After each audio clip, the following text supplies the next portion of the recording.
colleagues went, is to go catch I guess it's the moon.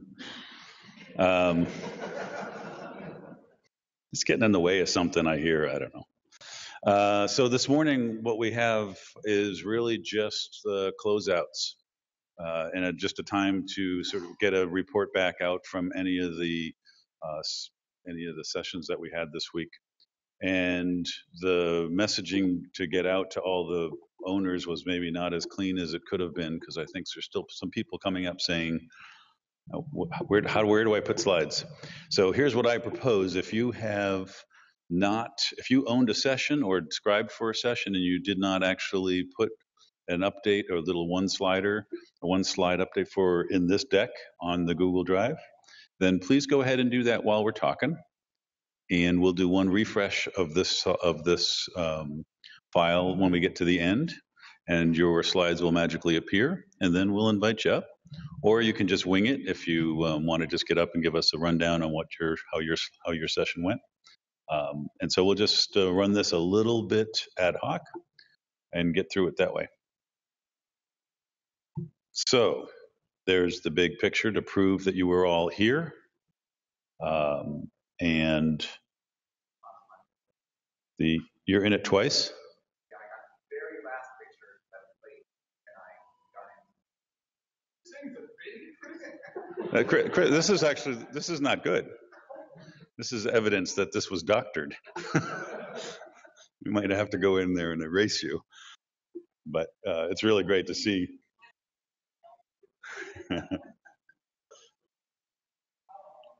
We've clearly been doing this for a few years, and we've had some attendees, so that the color scheme is starting to get a little bit more diverse. It's not all one color blue. It's sort of a few different colors. That's nice. And we certainly hope to see everybody next year. And we don't know exactly where that's going to be yet, but we'll get that message out. So I wanted to take a minute and just once again, this is a slide I showed at the opening plenary on Monday, and recognize the team of people that we drag from their day job to come up here and help run this meeting. And that all of the stuff that happens here is basically being completed by our regular admin team and our IT team, and it's these happy faces that make it all happen. So I just wanted to thank all of them and actually give them a round of applause.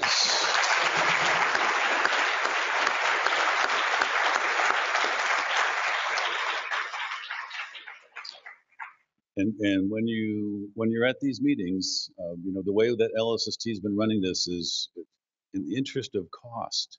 We don't necessarily hire professional outfits to come in here and do our AV all the time. It's extremely expensive, and so we do it as best we can and try to find the right balance. And so whenever you see problems, I urge you to think a little bit about just how we run it, and that we've asked people from their day job to come up here and do these things. And so we're all trying to make this as successful as possible. And I think that this has been a pretty good week. We added a few extra channels and extra communication approaches, the Slack channel, and that has offered the ability to get very, very real-time commentary. And I will also suggest that everybody think a little bit about the tone of those suggestions, because I saw some of those and they were a little bit anxious, shall we say?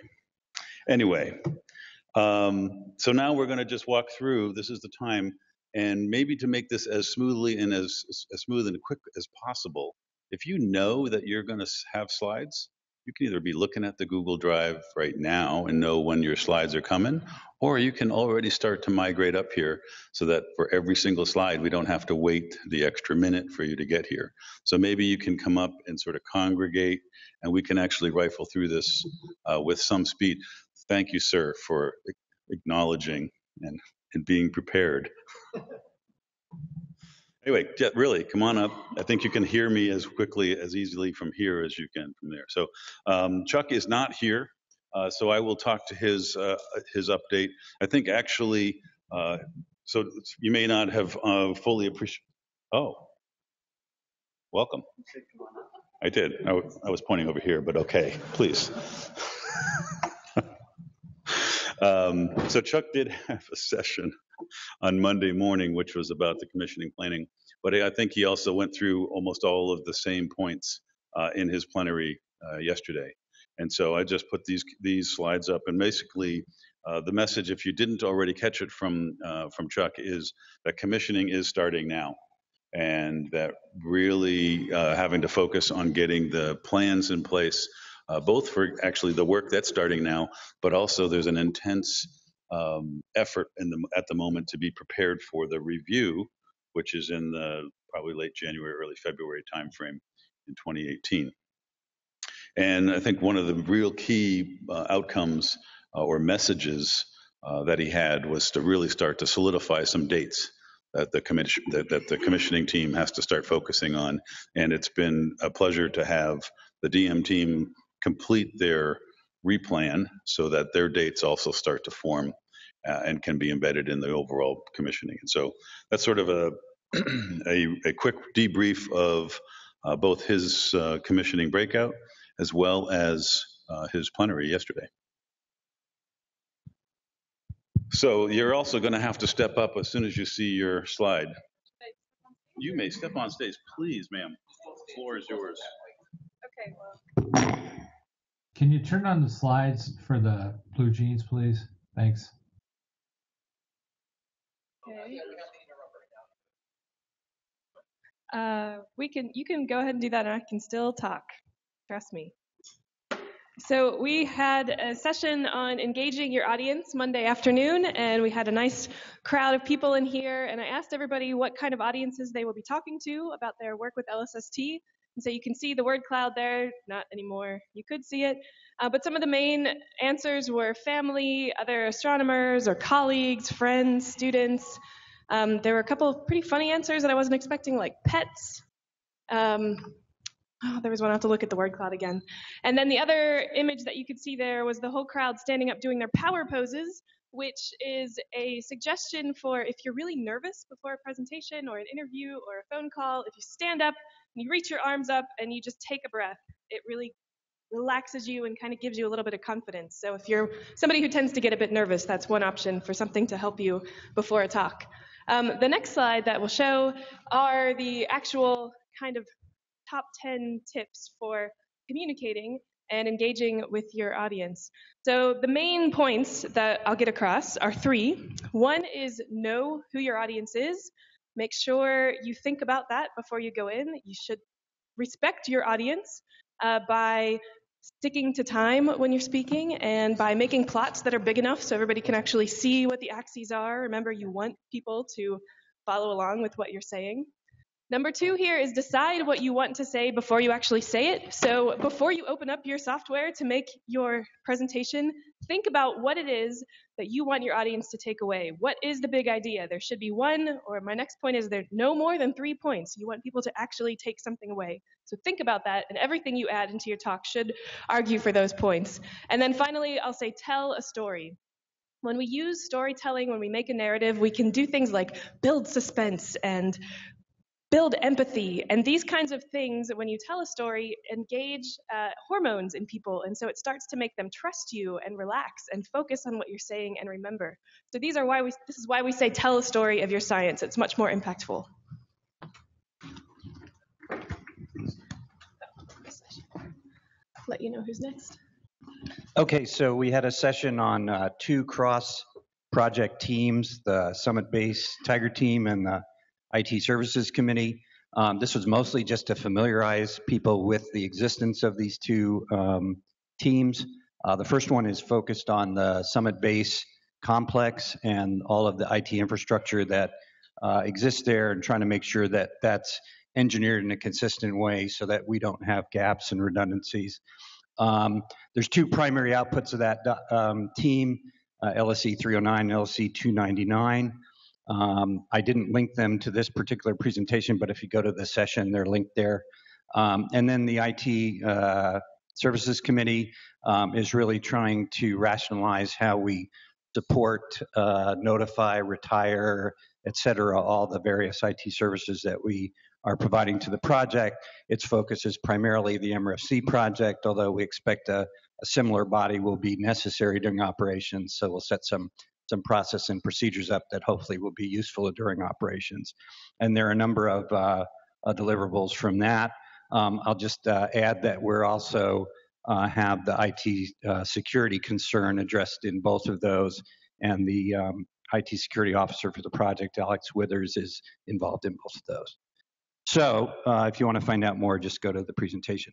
And now the more important slide, which is I'd like to ask anybody who's still here who participated in the soccer to please stand up and be recognized. And I still got a few people here. So we did have 18 players over the 3 days. We organized ourselves into 3 teams. We played 3 20-minute games each day in a round-robin fashion, and the final results are the red team is, in fact, the 2017 LSST Soccer Championship. Let's give them a round of applause. Anybody in the red shirt in the picture was on the red team.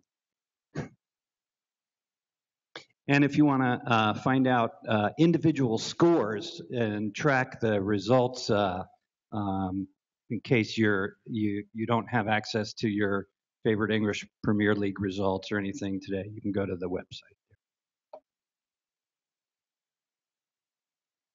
DM stack.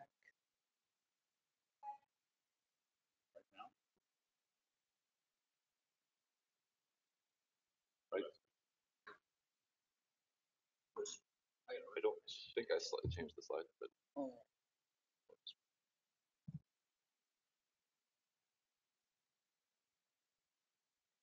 All right, hopefully it remembers where we were.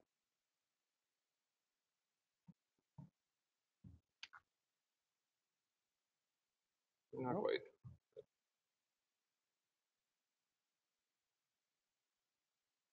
There we go. Yep. Okay.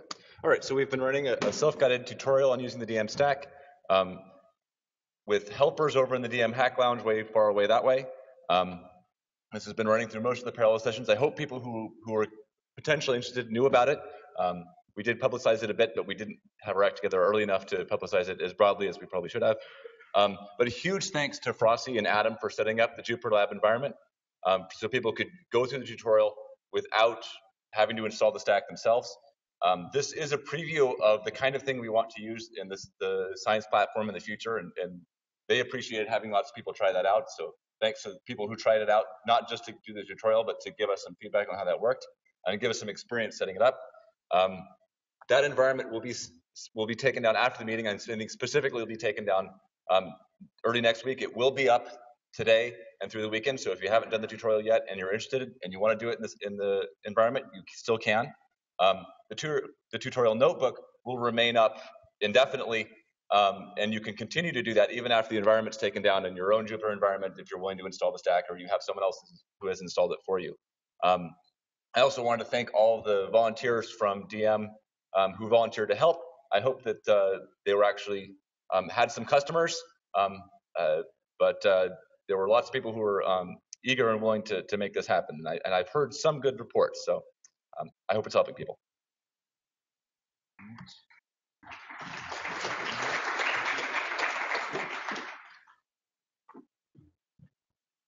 All right, we had a nice session on interactions between the project and the community. Beth organized a nice discussion. She asked us to write down in small groups what we saw as the main challenges in communication between the project and the community. Had a wide range of responses that led to all sorts of discussion. The main one that came out of that little exercise was identifying that the thing we need to work on most is the communication between science collaborations and the DM team. And fortunately, Mario was prepared with a nice slide deck to tell us about the things that the DM team is already actively doing to make progress on this.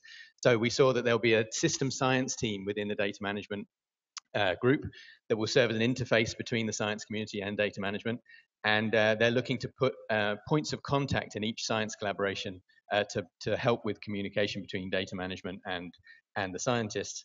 The conversations will happen at the science collaboration meetings. So these DM people will be embedded in the science collaborations. It works very well in the dark energy science collaboration. It's great to see it rolled out across the community.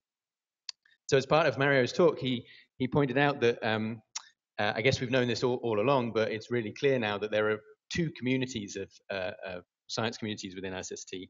There's community one planning on using the data products as they're given to us in the database using the science platform and so on. And then there's this smaller LSST stack community looking to reprocess small amounts of data, really use the stack in detail. So far, the DM team has been focused on community 2 in development, but now they're starting to think much more broadly about the wider community, how to reach them. So we had questions like, who is in community 2? It's interesting to find people in all the different science collaborations looking to use the DM stack in a serious way. We wondered if that could be a real community getting together and so on. And then we also talked about, well, what can we do beyond the science collaborations to reach the people out further out there, and started thinking about maybe science-oriented workshops to help engage the wider community better.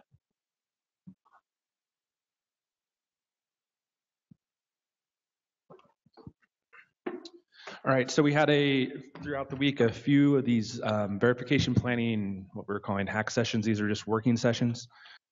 And if commissioning starts now, the verification planning started years ago, but there's still work to do.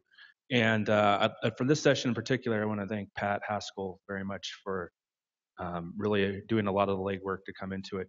And the intent was just to pick a few of either the specs or ICDs and to go through them in detail and start to really make sure across the project, at the project level, and in this case at the camera level, we agree on the approaches to verifying, in this case, some of their interface requirements. So we picked two interface control documents to focus on, and we were able to go through and make some I think, substantial progress. So thanks to everybody that showed up, and there's still quite a lot of need to continue this sort of work going forward, to set up some follow-ups, and of course we're going to get to the case where there's disagreements too, particularly with these interfaces, and we have to negotiate across the two sides. So there's still work to do, but thanks to everybody who came and made some real progress. So thanks.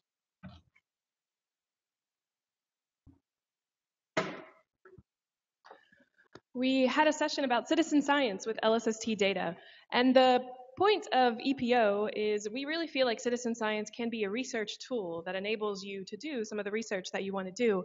So we're working with the Zooniverse to incorporate into their project builder tool tools that are specifically used for LSST data. So this is the time when we need to kind of start thinking and hearing about what you want to do, what you might want to do, what you have a lofty idea potentially wanting to do for citizen science with LSST. Start building some of those projects. There are a couple already in the builder tool. And then come and talk to us. There are all kinds of funky little things with machine learning and psychological effects with how your collaborators in citizen science will use these projects. So we'll be opening up this discussion on community.lsst.org. We've got a couple Slack channels if you're interested, but now's the time to start thinking about it and talking about it and preparing for it to go live.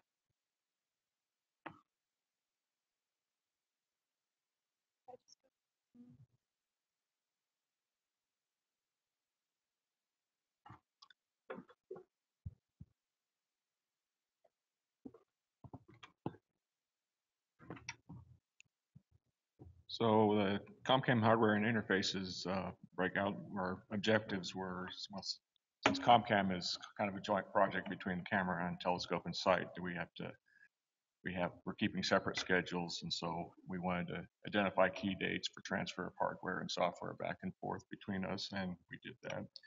And look for all the missing scope, and we found some. And a change that's been made was moving the integration of InTest from Slack to Tucson, and so we started planning that. And so the integration InTest is supposed to be spring of 2019. We're hoping it can be earlier if the cryostat's available, and we'll be doing a full functional test, including starting a connection to data management. So the next steps are to complete the integration and test planning, incorporate missing scope into the schedule, and we have to plan a final design review.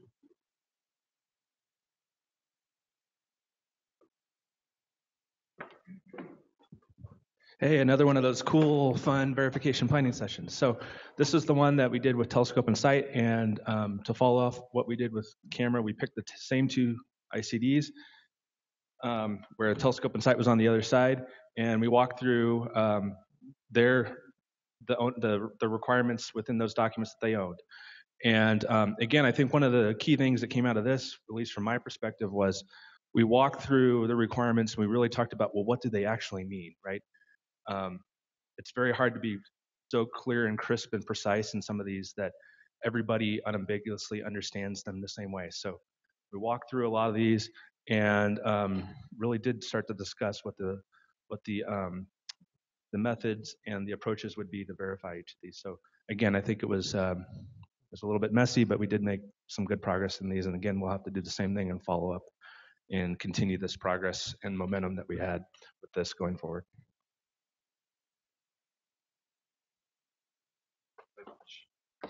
Okay, we had a breakout on deep drilling and mini surveys. The aims were to inform the community at large what may be needed coming up, and also to provoke the science community to contribute input to both the proposals for deep drilling fields and mini surveys, but also for version 2 of the observing strategy white paper. So there's some useful discussion, some good talks. Melissa Graham gave an extremely useful talk full of great information about the process. And about the DM stack and how it interacts with special programs. There was discussion about the mini surveys themselves, and you can see the slides at the link there, but there's a lot of strategy still to be explored, the best way for science to be done. And then Lynn Jones gave a nice talk about how to specify things in a way that is useful to the operation simulator. Things to look for. We have a shared Google spreadsheet available to the world. The link is on the slides here and in the slides for the session. The idea being there to sort of gather some sort of points in common between possible deep drilling surveys, possible mini survey strategies to try to both sort of find the things in common and keep things down to a manageable number that might become practical to run some of these options to support the proposals in the white paper, but also to help community members who might otherwise be underwater with other things like teaching or service to contribute and accumulate effort at a manageable level. So there are 3 community threads at the bottom there that are worth following, and I hope it was a provocative and useful session. Before I forget, thank you to Ian for allowing our remote participants to participate in discussion. And I don't see her, but she's here, to Darwin Norman for doing the microphones in the room. Thank you. Oh, wait.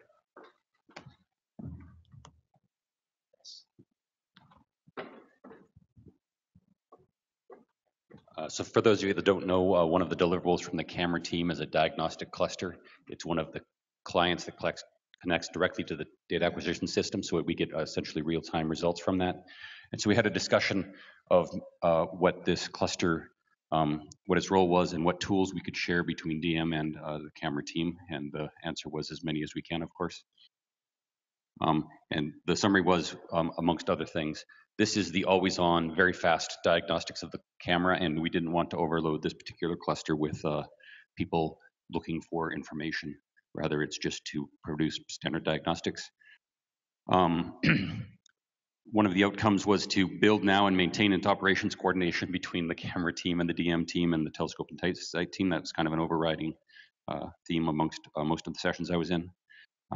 Keep it not interactive, use the DM stack, and don't replicate work. So that's all.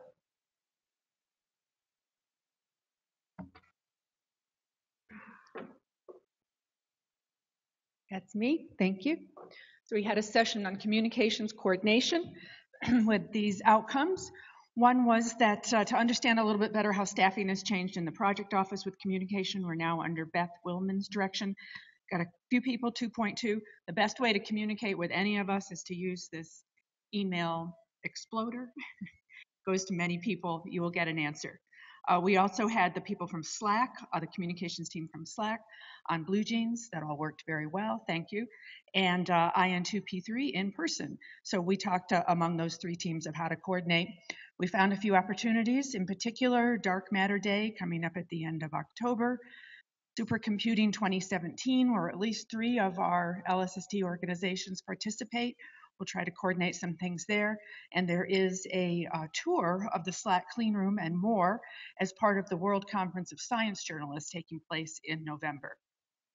A follow-up conversation that Kristen and I had with Jason Callery from JWST.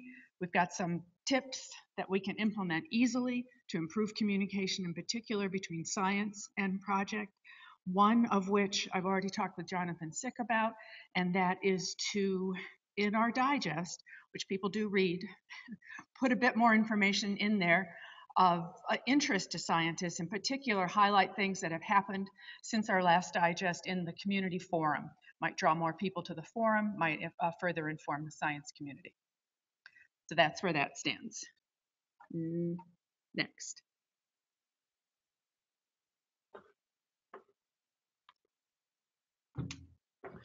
The Milky Way and the Microlensing Science Breakout was organized by Rachel Street. The session kind of resembled a mini collaboration meeting, but wasn't kind of a parallel activity. The motivation was based on the widely agreed thesis that the current Milky Way observing strategy is not satisfactory, even if the obvious defects are corrected. This session included an overview of science, and then the goal was to develop a plan moving forward.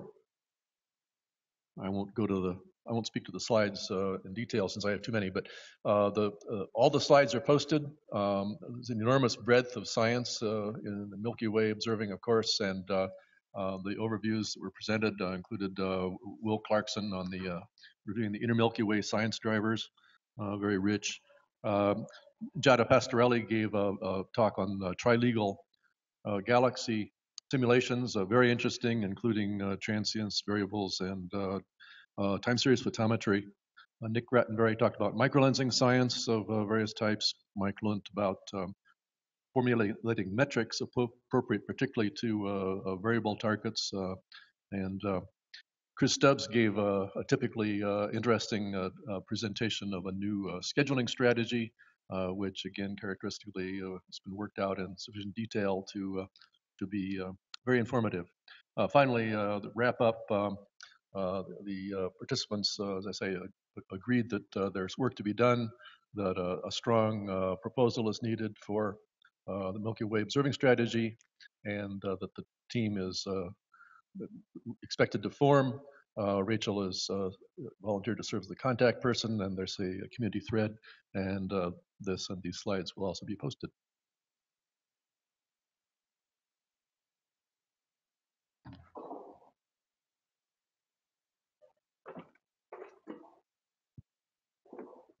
So this is on behalf of Fred Mulcamp and Peter Melchior, who left yesterday, but they ran this deblending algorithms session. There were 3 different groups presenting methods and simulations, all sort of converging towards a similar theme of using color information to deblend different sources. There was actually time for discussion in this session, and there was a lot of discussion about metrics for how to establish when a deblender is doing better, and the advantages and disadvantages of various algorithmic approaches. There was also some discussion about what a deblender is supposed to do, the dividing line between the deblender and object detection and classification in particular. And I think there was an agreement that we need input on how to establish sort of detailed science goals for the deblender. The deblender affects many other, essentially all of our science goals, and it affects many higher level metrics, but it's hard to predict in advance how changes in the deblender are going to affect those high level things. And so we need better metrics for the details of how a deblender will work. And there was some proposal of maybe having a splinter workshop later this year or early next year to talk about deblending.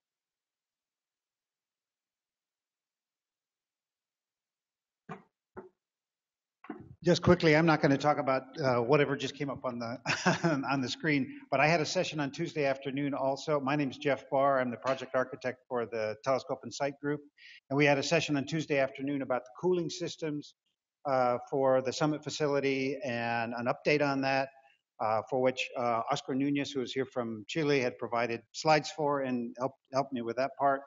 And the second part of it, and the focus of that was that we're getting very close to completing the initial installation of chillers, air handling units, and all of the stuff that goes with the building for the cooling systems on the mountain.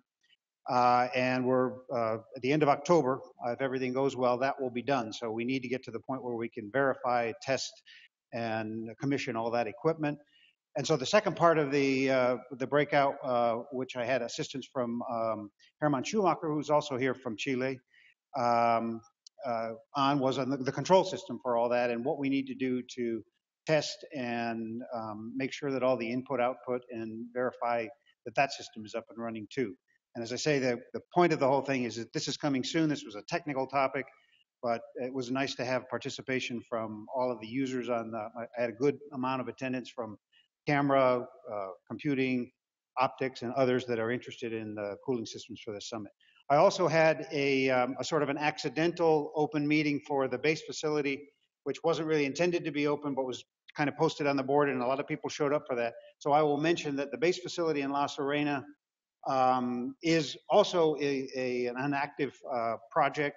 We're getting close to the start of the construction of the data facility, or the data center and the office buildings in La Serena. And I probably should have prepared a breakout on that. So I can give anyone who wants information on what's going on with the base facility information offline. Thanks.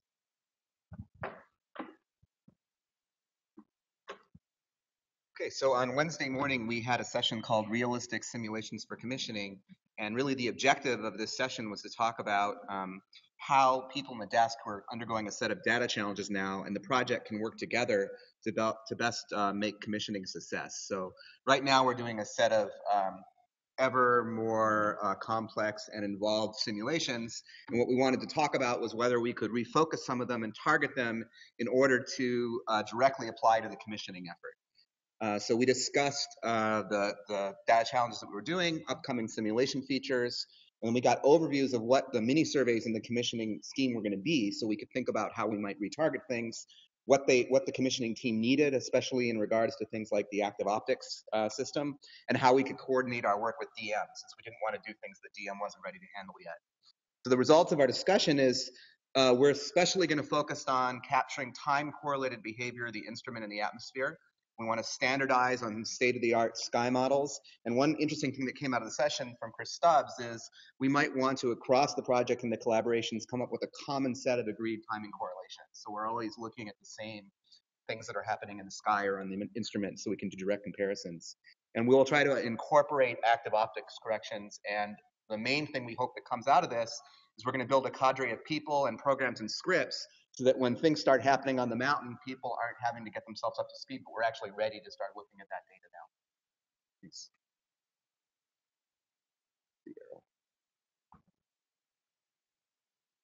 I don't know what's on this slide, so I'm not ready to talk about it. Oh, all right,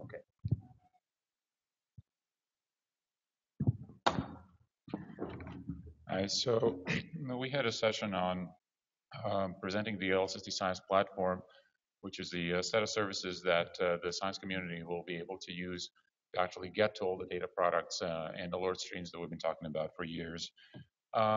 This is something that has developed over the past year, so this is a good opportunity to show it to a much broader audience than we usually would. And I think it was a good opportunity also to have discussions with the community on whether this concept that we're putting together is along the right lines, what can we make better, where are the places that we can make tweaks, and I think overall it was successful. It generated a lot of discussion. For those of you who have not been there, because there were very interesting parallel sessions, I just wanted to point you to this vision document that we have online on ls.st/lsp, and we are very much actively asking for comments. Send us comments anyway, send me emails, tweet me, tweet any of the members of our teams who are actually working on developing these aspects. So let me just call them out. So for Portal, the IPAC team led by Gregory Dubois-Felsman as the scientist. Where is Gregory? Oh, yeah. So Gregory, then Jupiter Lab is being developed in Tucson, led by Simon Krugoff as the science contact. Where is Simon? Say hi to Simon. And then at Slack, the APIs are being developed and thought about by the Slack team, and Fritz Miller is leading that. And let me see where Fritz is. Okay. So talk to us, please. And one new thing that we also delivered with the science platform is this realization that what we want to do is build this environment as a very cohesive, interactive, and integrated environment. And there's a need to provide overall architecture for that environment as a whole, and to make sure that it is well integrated. And I'm happy to announce that Gregory Dubois-Felsman is serving as that architect, as the science platform scientist. So thank you, Gregory.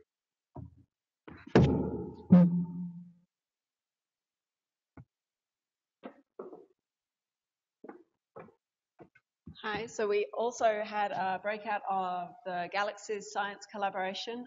Our roadmap was on the, science roadmap was on the archive this week, and this was just a chance for those of us that are here to get together, meet each other face to face, talk about the science that we're interested in doing with LSST. We discussed several different areas, including how LSST will do AGN classification or could do AGN classification, discussed low surface brightness features in LSST observations, and a little bit about what we were interested in science-wise and concerns around kind of how the data reduction will maintain or point to those features. Talked a little bit about communication between LSST and Euclid. Some of the Euclid data products will be really important for Galaxies science with LSST, and how will that communication, can that communication happen so that those data products will happen to maximize science from both missions. Need for simulated data, and out of that we organized an unconference, which I think is 2 slides away, I'll discuss, and suggesting holding a workshop on deblending, as that's crucial for any science we want to do with galaxies. Thanks.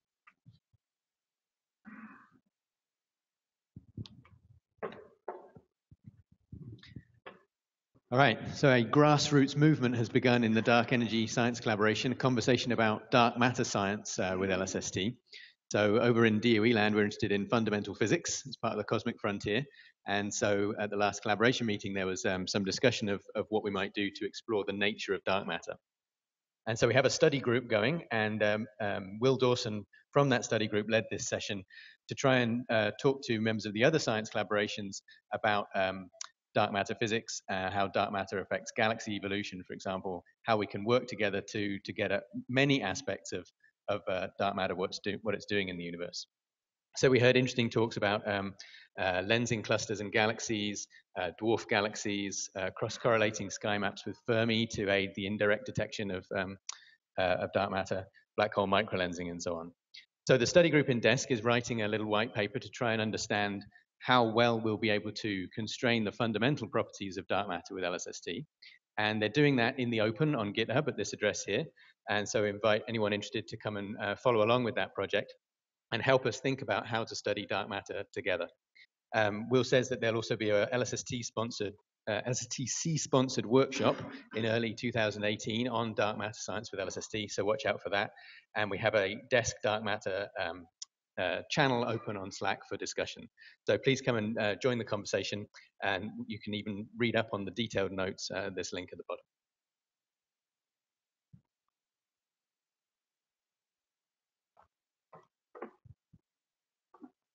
We had a session that was essentially getting 2 teams together to talk about what it's going to look like when we bring the camera and the telescope together. The picture you see here is when the camera goes into what's called the top-end assembly. This one happens to have ComCam in it, but it still looks about like that. We discussed some early commissioning activities from the commissioning schedule, including camera re-verification on the summit, camera integration into that top-end assembly, and then putting that whole top-end assembly onto the telescope.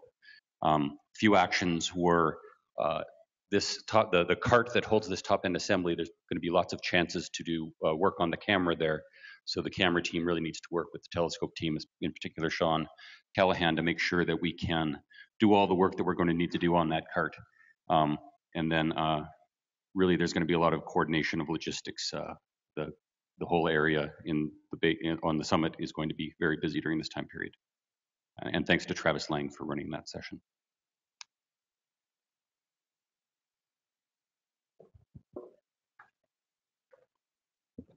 So we had a session on cross-system software Pathfinder exercises. This is the first steps involved in integrating the LSST systems together under the control of the Observatory Control System.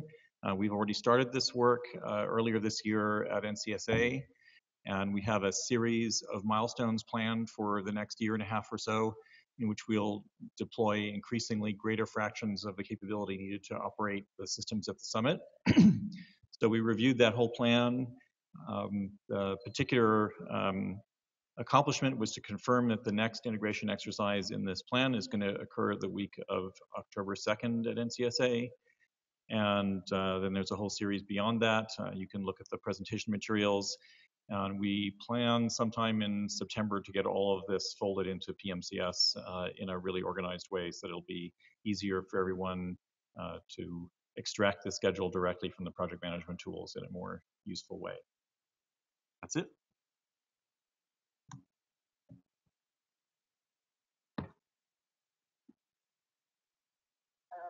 Sorry, I didn't actually get the slide in, but we had a session on Wednesday afternoon about math metrics, and I just wanted to say we went through an overview of what math is. We looked at some of the tutorials. The tutorials are online if you want to get to those. You can look at the slides from the session. And then we had a nice working session talking to people about metrics that they might want to create and build. Sorry, thanks. So on Wednesday afternoon, we held the proposed unconference session on low surface brightness light. And I've got to say, this was a really great opportunity for somebody who's new to the LSST community to be able to propose this, to bring project people and science people interested and responsible for trying to look at this light into the same room, find out where project people were at in their analysis, and hear from science people about kind of where they'd got to in their own precursor analyses. It was a really useful session. So we brought together people, had a good old chat, and I think the key theme here was the idea of having enough clues in the database. We don't, those of us interested in this don't expect to be provided these numbers directly, but we'd like to have enough clues in the database that we can go to the database to know that there's something of interest there to then run our own algorithms on. So as a result of this and the Galaxies science collaboration discussion, kind of the same idea came out that we really need to have a workshop bringing together project people and scientists to discuss deblending algorithms and tests and flags that can be assigned with that. And Michael Strauss at Princeton kindly offered to be the local organizer, and we're hoping that will take place in spring, summer next year.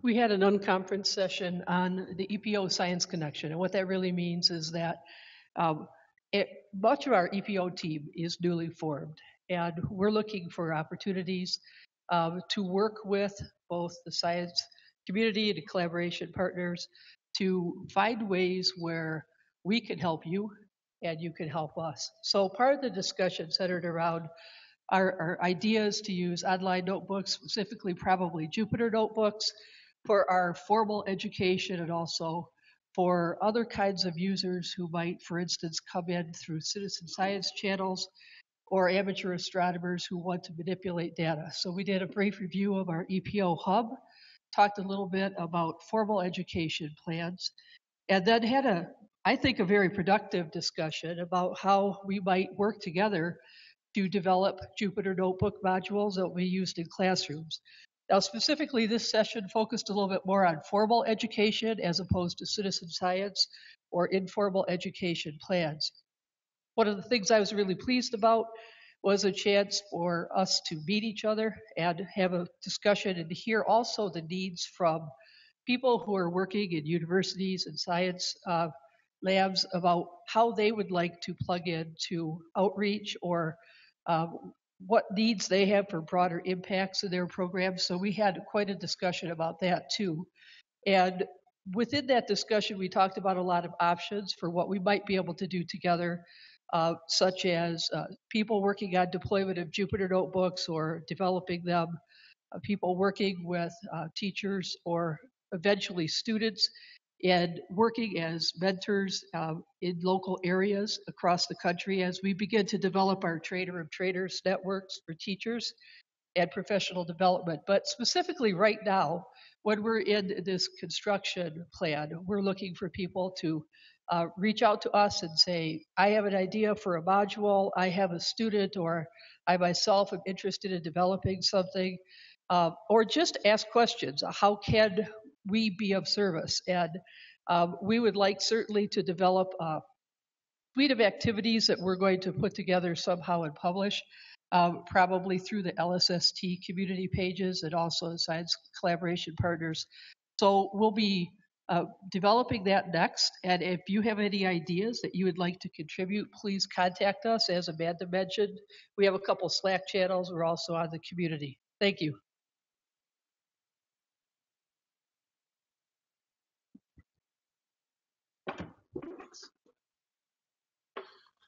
So on Wednesday afternoon, we did get a group together to start talking about some of the logistics and some of the details for people that are going to be going to Chile. And so this Working in Chile session really previewed some of the materials that, let's see, Rampal and Veronica and Amy and Carol, Chris.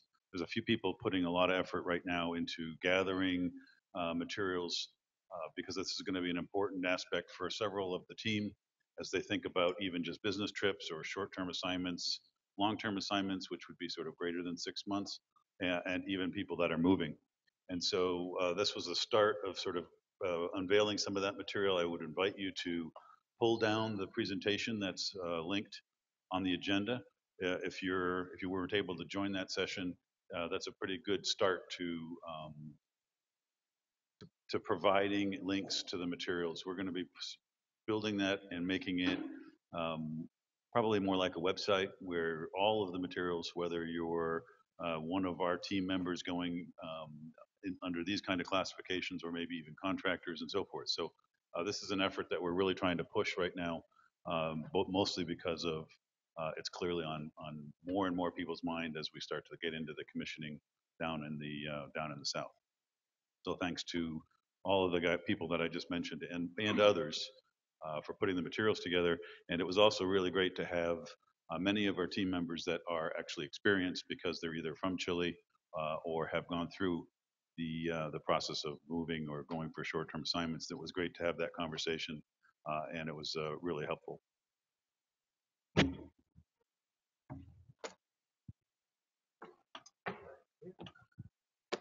Okay, so we had an unconference on deep drilling fields and mini surveys. This was a merger of two unconferences. One that I proposed to continue the discussion about mini surveys and deep drills from the breakup, then one that Tony Tyson proposed to explore this idea to use the deep drilling fields as independently sampled surveys to help characterize systematics on a very large spatial scale, as well as to enable comparison with external data sets. And as I pointed out, that requires a set of deep drilling fields that sample very well across the wide, fast, deep region. One of the outcomes of this actually is Rachel Street's extremely comprehensive and well-organized set of notes. The discussion was quite wide-ranging, but I encourage anyone interested to read those notes. A few points from the discussion. It was raised that the call for proposals for deep drilling and for mini surveys should make it clear that if proposals are required to account for overheads in their time request, and to provide some guidance on how to do that, or at least some rough notes on how to make that work. It was pointed out that one of the possible science cases, followed with LIGO alerts, might well by itself require up to 1% of the survey time, depending on the typical alert rates, the way this might actually work. And apparently there's a white paper from the LIGO folks due in early 2018, although I don't know in what venue that would be.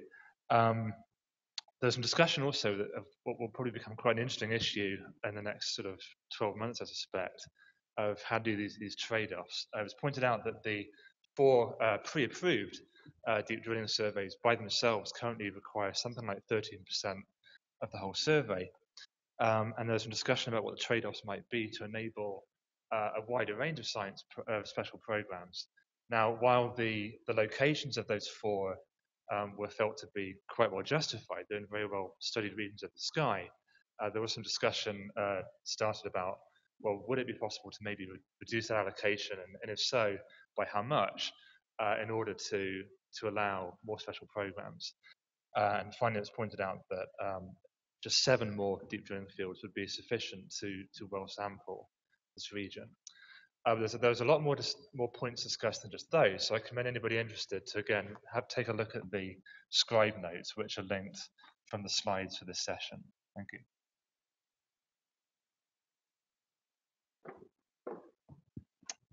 While Ian's refreshing the slides, I'll take this opportunity to make up some schedule. So we had a breakout session on the auxiliary telescope spectrograph on Tuesday afternoon, where we talked about how we're using it as one of the Pathfinder activities for software that Gregory previously mentioned. We then used the opportunity to try and outline a better schedule for that date, which I believe we said was in the middle of April of 2018. And we also talked about updating the schedule for the on-sky for the auxiliary telescope, which I think now is towards the end of October.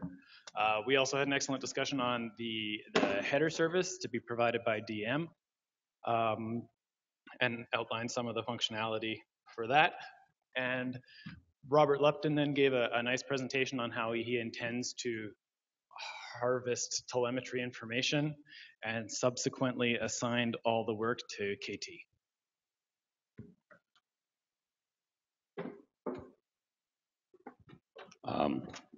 Martin Nordby, together with Sean Callahan, put together a session on maintenance of the camera while it's on the telescope or while it's on the summit. The real summary was these kinds of conversations are really very good, and we need to keep having more of them. We discussed items of scope, including swapping the shutter with the spare, swapping the auto changer with the spare, starting up the refrigeration system, and ongoing maintenance. There was a few actions that came out of it. One is the camera team is developing a lot of procedures for the camera, and the telescope and site team are developing a lot of procedures for the telescope.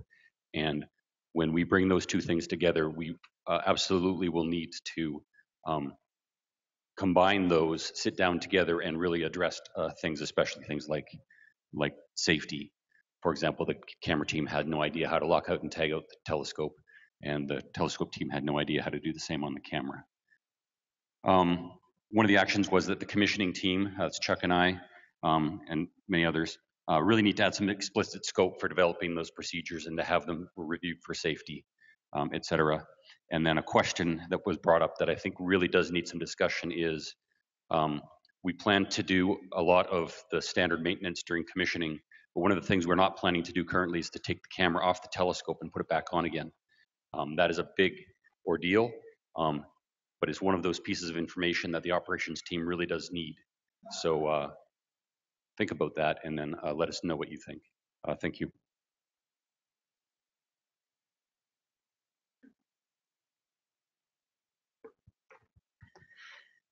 So we also had a session about solar system data products. The goal here was to start a conversation between the project and the solar system collaboration so that we can understand what data products are really useful for the project to provide, and what data products the solar system science collaboration should be thinking about building.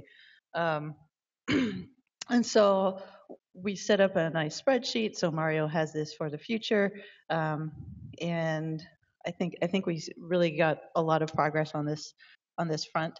So some of the takeaways were we identified new key values to add to the solar system object and DIA source tables. We talked about how to label objects which are previously known by the MPC, but then discovered by LSST. And we talked about some specific questions that we need to go back to the Solar System Science Collaboration about and set up some action items, including organize a discussion at the Division of Planetary Sciences meeting in October. So it was very productive. Oh, next slide. Sorry, you don't know who's coming next. Just in time. So we had a very interesting low fidelity analog simulation of 2 days of the commissioning run by Chuck, myself, and Keith. I think both Keith and Chuck are gone, so that leaves me to tell you all about it. We learned, I think, quite a bit from this little exercise where we organized people at tables according to their physical location during commissioning, asked them to think about what they were doing, what tools they thought they were needing to do that with. And then lots of interesting things popped out. The fact that there are time zones between all these locations and some people are asleep. And then there's a question of, should they be asleep? Should we be waking them up? Should we all start working on Chilean time so that we stay up all night? Good questions, we don't know. Chain of command was coming out, Chuck telling people they should be here or not here, and no, you can't be on top of the mountain. These things need to be done. And then people driving up the mountain at 6 a.m. because they were told there was a problem, so that was happening. We saw all of this thing, we saw missing tools. I think here some integrated system, there's an idea to have for tracking all of the issues and everything that's going on in commissioning, but it doesn't exist, so we need to build it. Some tools exist, but we need to find them out. Incomplete plans, I know from the DM point of view, for example, we haven't got all of the bits of the commissioning properly planned out yet. Quite a detailed plan. It's also quite an optimistic plan.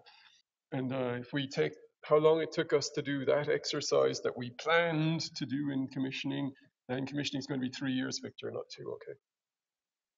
No? Victor says no, okay. And Chuck was talking about perhaps another one in Chuck was talking about perhaps doing another rehearsal in December when a large group will be together again. So again, this was just who was available. At some point, these will turn into rehearsals where we will actually want the people who are really doing those things to be involved in the rehearsal as we get closer to commissioning. There was like 20 commissioning people, and then we had institute home people because we separated them. Then we had a few audience members who were stakeholders, obviously, because they're LSST people, but not directly involved in commissioning. So there was a reasonable number, at least in the morning session. The afternoon session was a few less.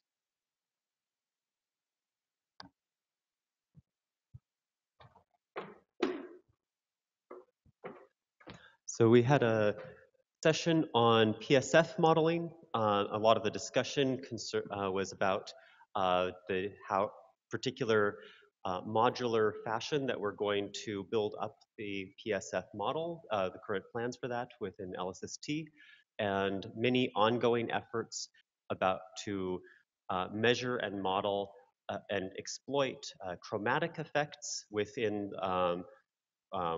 different elements of the atmosphere, optics, and CCDs.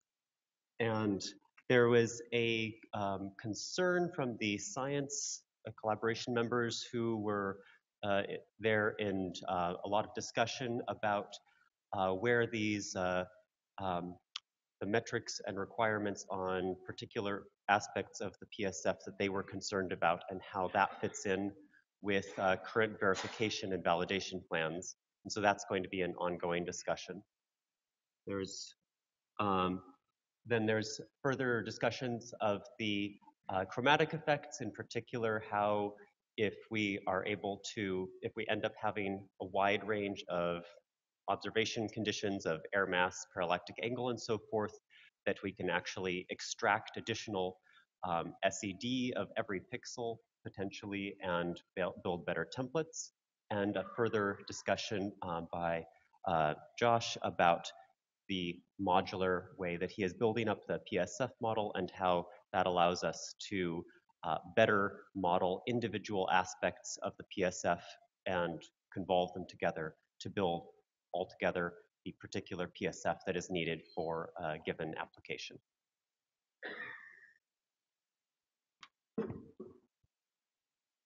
So for M1M3, the countdown continues. We're now 38 days out from cell acceptance.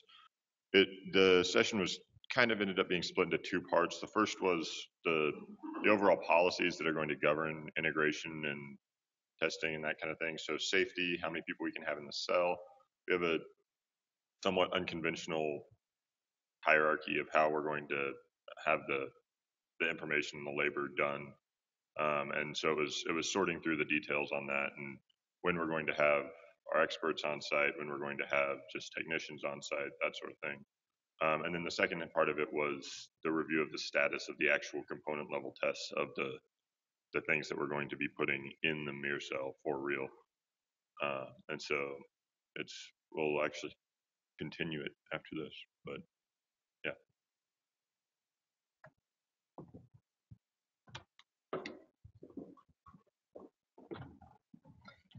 So this was a follow-on from a session that we had at the JTM in February with the same name, raft testing to ComCam. So this is about following through sensor acceptance testing, raft assembly, and how they become the commissioning camera.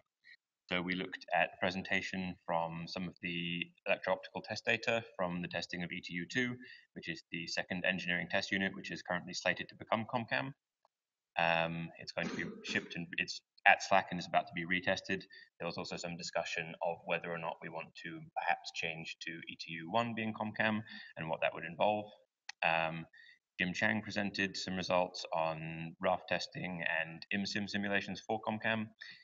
We looked at how we access data. There's a Python API to the eTraveler and IMSIM simulations, IMSIM being something that takes inputs from OpSim, CatSim, adds some sensor effects in without all of the cost of FOSIM, and the outputs from that were confirmed to be friends with the new OBS ComCam package. I showed a notebook which was an example of reproducing some of the electro-optical tests using OBS ComCam to retrieve data via Butler and analyzing using stack primitives.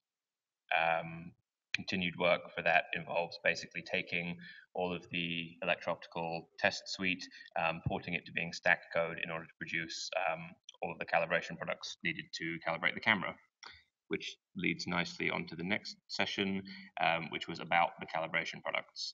So we went through all of the calibration products required to calibrate the camera, biases, darks, flats, fringe frames, all of the low-level things we need. And we also listed all of the observations that we would need in order to produce these calibration products, and we confirmed that we had a mapping of everything we needed to calibrate the camera, and also that we would be taking all of the necessary input data in order to produce these products. And we also had some discussion of how many of these observations would be required to produce each of these and the frequency with which they need to be taken to confirm that we would actually be able to do this in time, and how this would look during commissioning.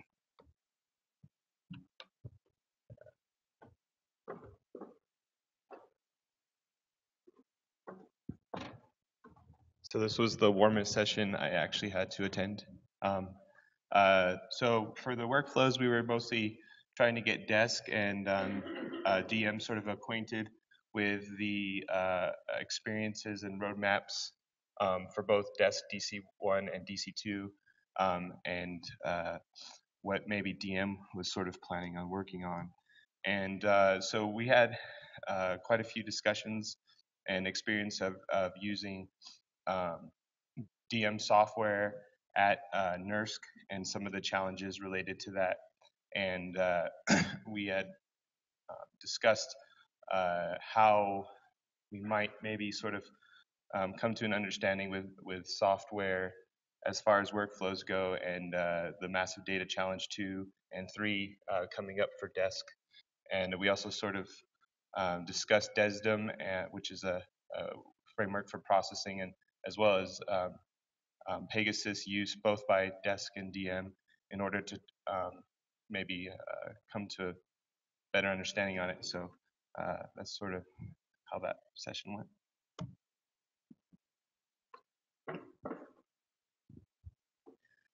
We had an eclipse. Eclipse on the mind. We had an EPO overview session where I kind of showed some of the preliminary mock-up designs for the web page. We went over some of the content architecture that we've been really thinking about and testing with potential users, and just talked about the different features of our portal, the Sky Viewer, the Science Notebooks, citizen science aspects, and then how the science community can get involved. So keep in touch with us through community and through the Slack channels. We have our EPO review coming up at the end of September, and then we really start building stuff. So it's a very exciting time.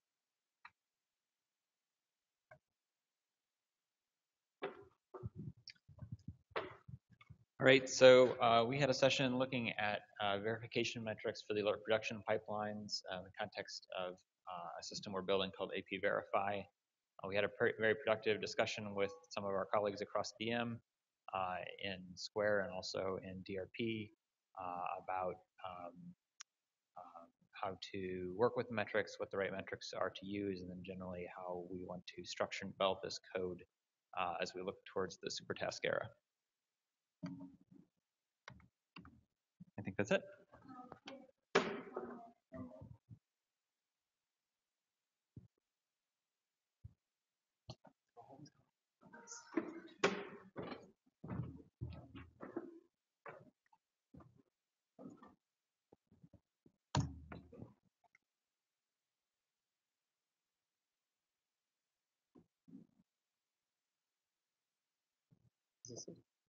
Yes, that's it.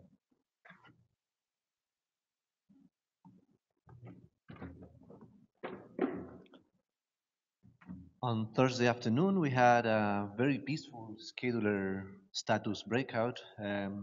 Normally, the scheduler ignites many passions, but this time, I guess, the audience was a bit more tired in the last breakout of the week. We reviewed the current status of the software package, all the features that are already implemented. We reviewed the incoming features that are still needed. We presented the current technical results out of the verification that validates what we expect regarding the comparison to the previous versions. And we also set some analysis of the preliminary scientific results that we are getting out of. We presented the new team members for the telescope and site construction team for the scaler, and this was actually a good milestone because we had very first time that we have face-to-face time with the whole team for the scaler and the survey, the construction and simulations team together. As a result, we had a discussions about what are the best way to optimize the plan in order to get a faster code or the new features in a better coordinated way for the community interactions. And also, as now the simulations environment is part of the telescope and site deliverable, I need to review the process with the telescope level systems engineering and project level system engineering in order to keep track of the as designed, as built, as simulated parameters of the telescope in the simulations to keep everything aligned. And the next steps are to produce the detailed adjustments to the plan to fulfill all of our new goals.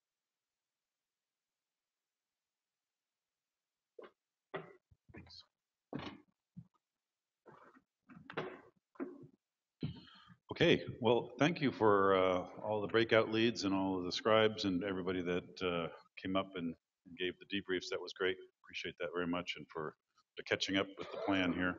Was there anybody else that wanted to make any kind of a debrief or any kind of a statement about their A session this week? Didn't get a chance? Who's put?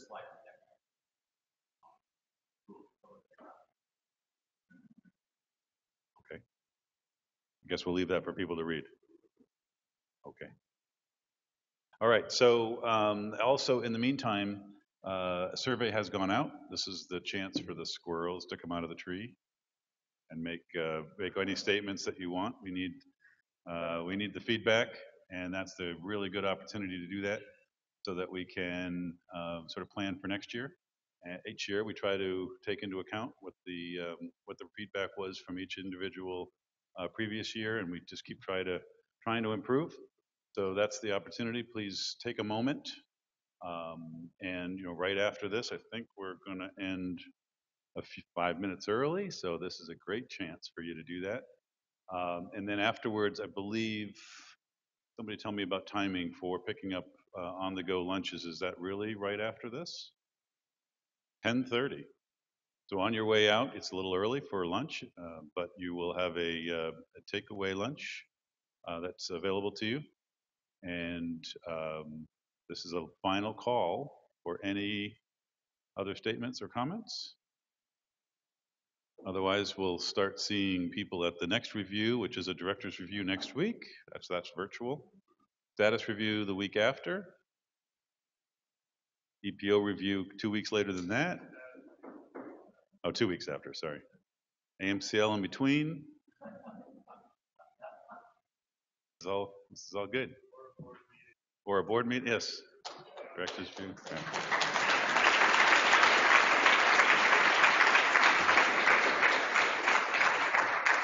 Fill out your survey and travel safe.